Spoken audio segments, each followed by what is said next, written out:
So we've made a complete system, which we call the Mighty 90, and there's like 25 different ways to get that, depending on, people have allergies to shellfish, or they've got allergies to this, that, and the other. So we've come up with 25 different ways to cover every known eventuality, whether they like liquids or capsules or whatever. We've covered all these things in what we call the Mighty 90. We assure them that they're going to get optimal in many cases 8,000 times, or 16,000 times, or 30,000 times the minimum data requirement. Because when you have a disease which is debilitating you to the point where doctors have got you on pharmaceuticals, they want to cut your knees out and put in artificial knees, people don't want to wait a year to be healed. And so what we've learned is to use a bigger hammer, and I call it, and to give them mega doses of nutrients to the point where we can rebuild joints, we can rebuild the cartilage. I've had people who's got their meniscus has been surgically removed because of terrible accidents. They've all torn up. They've surgically removed these, and we've rebuilt them because surgeons are sloppy. They always leave a couple of stem cells for me, and I can get to them and rebuild the cartilage, rebuild the meniscus. I do this all the time with these raw materials. And so we've learned over 33 years a lot. And so we use a heavy hammer so that within 3 to 6 weeks, people are saying, I can't believe this. I mean, I was on medication for 40 years. I'm off my medication now after 3 weeks. People who are all gnarled up with rheumatoid arthritis, it took a year, but their fingers are all straightened up and they can play the piano now.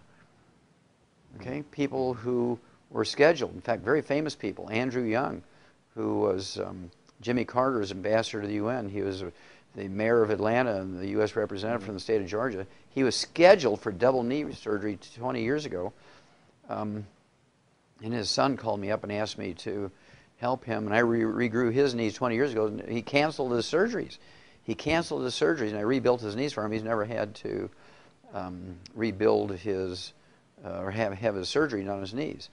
I'm the guy through Andy Young who rebuilt Evander Holyfield's heart. Now you think about it. Here's a guy who had a heart attack during a championship fight, was able to go back and get a approval in the Boxing Commission physicals to go back to box professionally after he's had a heart attack.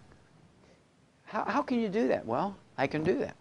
I take people off of the dialysis all the time. I get people off the heart transplant list all the time. I regrow cartilage. I grew heart muscle. I grow knees. I regrow kidneys. I make kidneys function. I reverse muscular dystrophy in kids. I reverse cystic fibrosis in kids. And so it's very, very gratifying. Oh, here's another one. Dementias. Big problem now with 80 million baby boomers coming along. They're all going to get dementia because they followed the doctor's advice. Alzheimer's disease is a physician-caused disease, just like vitamin D3 deficiency is a physician-caused disease. Erectile function and menopause are physician-caused diseases.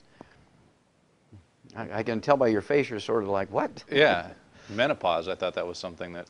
Well, menopause, our grandmothers went through menopause in 3 seconds without one hot flash. Now, our modern women spend half their life dealing with it, and they go through 3 husbands because guys can't stand it, right?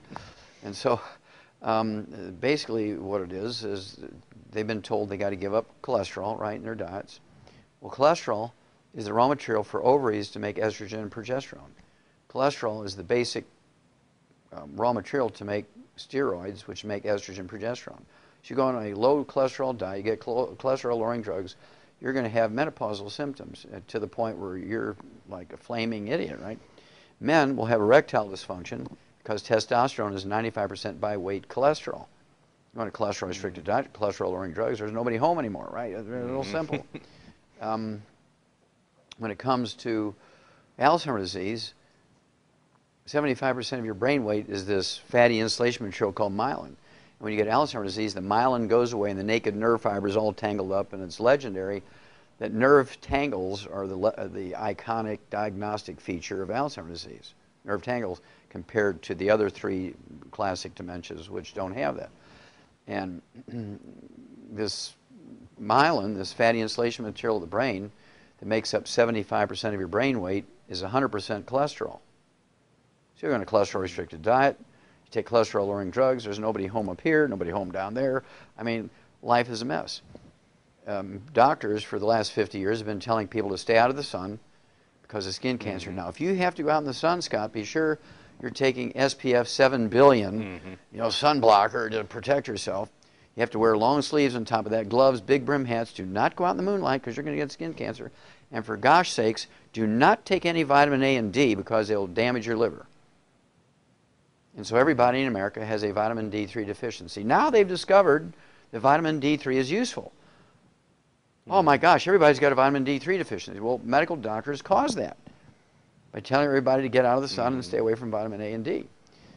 And so you think about it, all the diseases that doctors have caused now are found in the highest of levels in the baby boomers. Obesity is a physician-caused disease. 40% of Americans are obese.